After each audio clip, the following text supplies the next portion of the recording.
So let's start with the daily graphic, and it's a very interesting story on the front page. We have 20 days to the elections, and for the first time, according to the graphic, 66% of the people they've spoken to, about 3,317, say that they will vote based on the party's manifesto.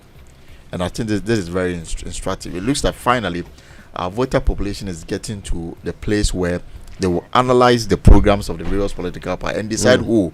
Now, the attachment to parties because of religious, tribal lines appears to be gradually going down. So if you have 66% saying that they will vote based on the party's manifesto, so it tells you that we are moving from this violence and people intimidating people and then all that, and then now want to listen to exactly what your issues, promises are, policies, and then based on that we decide on our vote. Absolutely. But that would be interesting because we saw that in the American election. So people decided that they care more about what affects them than what offends them. So to hell with him being an ex-convict, 30 counts or whatever. To hell with him being a racist or a misogynist. They didn't care. They had problems, and they believed that a felon indeed. Yes, they had problems, and they believed that the solutions would come from him. So they voted accordingly. And there's always that reflection, that mirroring, and the carrying of trends from the American election into the Ghanaian one. It's unavoidable. So if we are seeing that, it makes sense. Of course, that's how it should be anyway. The purpose of your vote should be to pick the best leader to improve your life. And I see that. Sometimes the politician also wants to design the problem themselves. I saw that in the American election. Sell you a solution. Exactly. And then you see that voters voting and indicating that what you've prescribed as a problem really is not my problem. Right. So I mean, this is what graphic did, and then the other question they asked: have you read any of the manifestos? 64.3% says they have. Not yet is 11.7%, and no is only 3.8%. So meaning, even though people may assume that manifestos are just document that people don't pay much attention to, what the graphic survey is telling us that a lot more people are relying on it to inform their decision. Fascinating stuff, right?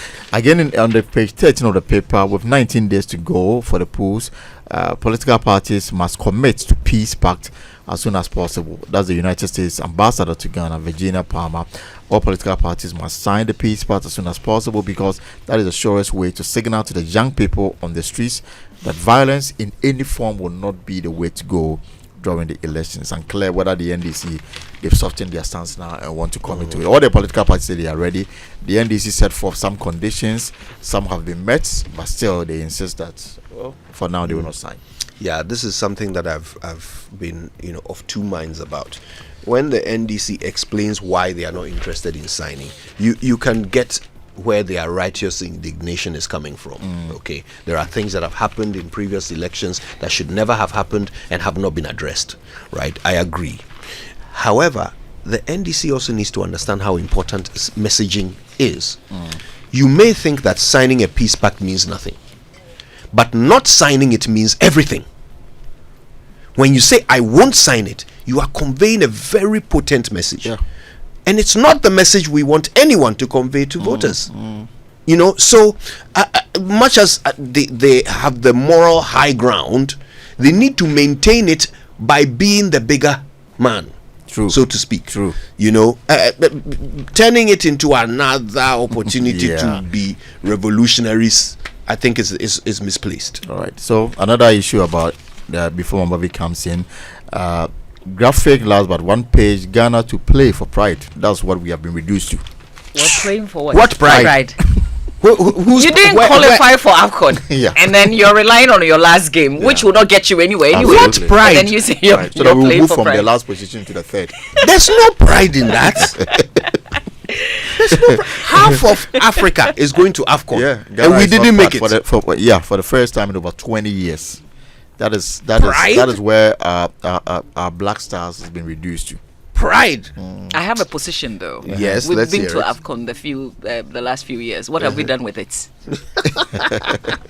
The Ghanaian Times newspaper has on its front page, government to support National College of Defence Studies. That's according to the president. A farmer has been jailed 18 months. Guess what he stole? Akpeteshi, distilling pipe. Imagine. And then the Not banner even the headline. akpeteshi, but the distilling pipe for akpeteshi. You know, I guess for production. But without that, we can't distill that. Teach a man, give a man a fish and you feed him for a day. Teach a man to distill and he will be drunk for a lifetime. That's it. On the 2024 elections, the EC says it is reprinting ballots for Ahafo, Volta regions over serialization errors, affected ballots shredded and bent. Yeah. Well, it's good that they realize this, but who caused it? How much is this costing us? And who is paying for it? Because someone must pay for it. I mean, you can't just tell us that there were serialization errors, so you've bent those ballots and you're reprinting. I'll tell you what else. Because they've taken the job from the printing house to another printing house, meaning you're going to pay more. Yeah. So is a printing house that caused the error going to pay for? These are questions that I think that must be answered. I'll tell you something, and I know the EC doesn't like to hear this said. Okay. But let's think about it for a minute. You know, if you are working as a receptionist or a typist or a personal assistant in an office, and your job is to type letters, and you make a mistake, all you have to do is ball up your paper or whatever. Or in fact, you are typing on a computer, so there's no paper to ball up. You just delete and retype. If you are a journalist on air and you make a mistake, it follows you forever. So there are certain jobs where the margin of error is smaller. That's just how it is. If you are a surgeon, your margin of error is much smaller than if you are a tailor or a seamstress. That's just the way the world is. Certain jobs come with a very small margin of error, and being the Electoral Commission of Ghana is one of such jobs where you can't be making printing errors. You can't. I mean, that level of ineptitude has no place in the Electoral Commission. It's not that kind of job. And I know they might not, they won't be happy to hear us say this, but I'm sorry. You need to up your game several octaves, because the errors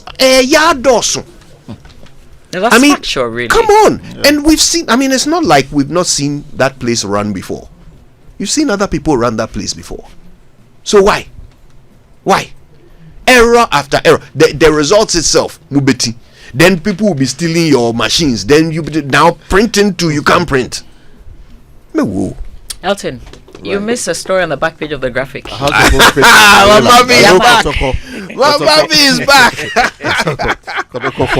For 4 games. 4 games. Yesterday was Nations FC. Adding to our woes.